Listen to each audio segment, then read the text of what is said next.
పవన్ కళ్యాణ్ గారు, మీరు నిజమైన నాయకుడు సార్. మీరు చాలా గ్రేట్. మీరు నిజమైన నాయకుడు, లీడర్. అండ్ మీలాంటి నాయకుడు నా భూతో, నా భవిష్యత్. సో, ఇదెందుకు చెప్తున్నానంటే, యాక్చువల్‌గా ఈ మంత్ 8 మార్చ్ 8 రాఖీరానందన్ గారి బర్త్‌డే ఉంది. పవన్ కళ్యాణ్ గారి మొదటి కొడుకు. సో, కానీ పవన్ కళ్యాణ్ గారు మాత్రం ఆ రోజు 'అడవి తల్లి బాట' అనే కార్యక్రమంలో అల్లూరి సీతారామరాజు జిల్లాలో పర్యటించడానికి వెళ్లారు. సో, అక్కడున్నప్పుడే తన చిన్న కుమారుడికి సింగపూర్‌లో తను చదివే స్కూల్‌లో ఫైర్ యాక్సిడెంట్ జరిగిందని తెలిసింది. అక్కడ ఉన్న నాయకులు ఆహ్, అధికారులు అందరూ తనని వెంటనే వెళ్ళాలని సూచించడం జరిగింది. కానీ పవన్ కళ్యాణ్ గారు మాత్రం తను అరకు సమీపంలోని కురుడి గ్రామంలో గిరిజన ప్రజలకి మాటిచ్చానని, అక్కడికి వస్తానని, వాళ్ళ సమస్యలు తెలుసుకుంటానని మాటిచ్చాననేసి, సో, అక్కడికి వెళ్ళి వాల్ పవన్ కళ్యాణ్ గారికున్న సమస్యను పక్కన పెట్టి, వాళ్ళ సమస్యలు తెలుసుకొని అండ్ అక్కడ అభివృద్ధి కార్యక్రమాలని ప్రారంభించి, తరువాత తన సొంత డబ్బులు రూ. 5,00,000 ప్రకటించారు.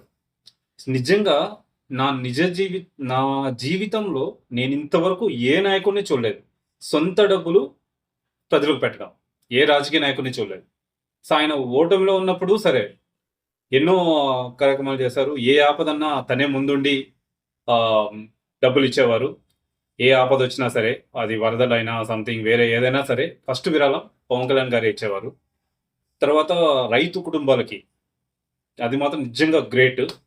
రైతు కుటుంబాలకి ఎవరైతే కౌలు రైతులున్నారో, సో, వాళ్ళు ఆత్మహత్యలు చేసుకున్న వాళ్ళ ఫ్యామిలీ ఆత్మహత్య చేసుకున్నారో, వాళ్ళ ఫ్యామిలీ మెంబర్స్‌కి రూ. 1,00,000 చొప్పున ఇచ్చారు. అది చాలా గ్రేట్. అండ్ అలాగే ఇప్పుడు గెలిచిన తర్వాత కూడా ఒక స్కూల్‌కి గ్రౌండ్ కావాలంటే తన సొంత డబ్బులతోనే 50,00,000 ఖర్చు పెట్టి, సొంత డబ్బు ఖర్చు పెట్టి జాగా తీసిచ్చారు. మరొక చోట స్కూల్‌లో వాటర్ ప్లాంట్ రెడీ చేయించారు.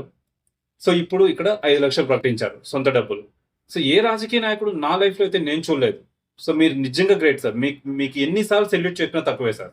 I am take a big salute sir. మీకు ఎన్ని సార్లు చెప్పినా తక్కువే. మీలాంటి నాయకుడిని నిజంగా నా భూతం, నా భవిష్యత్ సార్. మేము ఇంక చూడలేము కూడా. సో, అది ఆంధ్రప్రదేశ్ చేసుకున్న అదృష్టం మీరు డిప్యూటీ సీఎంగా దొరకడం. సో, పోతే అక్కడ కార్యక్రమం ముగించుకొని తరువాత అక్కడికి వెళ్ళాలని డిసైడ్ అయ్యారు. అండ్ అలాగే మీకందరికీ తెలిసిందే, తన చిన్న కుమారుడికి ఫైర్ యాక్సిడెంట్ జరిగి చేతులకి, కాళ్ళకి కొద్దిగా గాయాలయ్యాయని అండ్ ఆ పొగ మొత్తం లంగ్స్‌లోకి వెళ్ళిందనేసి ఐసీయూలో పెట్టినారు. సో, నిన్ననే ఐసీయూ నుంచి వార్డుకి మార్చారని తెలిసింది. తను రికవరీ అవుతున్నారు. సో, ఇంకా తొందరగా రికవరీ అవ్వాలని, క్షేమంగా ఇంటికి చేరాలని మీ అందరి తరపున, రామ్ అంటే మీ అందరి వాడు ఛానల్ తరపున ఆ దేవుడిని కోరుకుంటున్నాను.